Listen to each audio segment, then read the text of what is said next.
The sheer intensity of the rain that fell here overnight simply overwhelmed what flood defences there were. The drainage system couldn't cope, and with the tide rising, the water was forced out and over the surrounding countryside, turning large swathes of Cornish villages into waterways.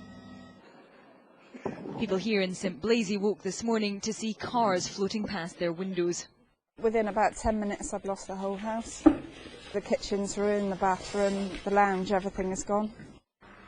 But by midday the focus was moving to Lostwithiel, a 13th century Tudor village, now bronze command for the emergency response.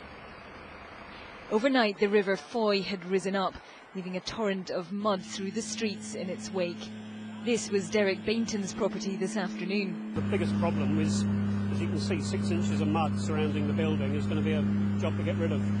So this is what greeted people here first thing this morning. The river water was up to the top of this decking. It's now a sort of muddy sludge covering everything within range. But what's really worrying people is the strength of this river approaching high tide and the 700-year-old bridge that is trying to hold this water back just further upstream. There's mud, there's debris gathering on the other side of it, and this is the force of water that it's now having to deal with.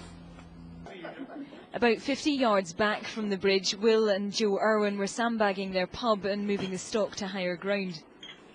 It's a bit difficult to clear all the customers out and shut up shop and clear out the kitchen, and we're not really quite sure what we'll do this evening in terms of opening to the public. Everybody, of course, is thinking about wanting a pint at the end of all of this.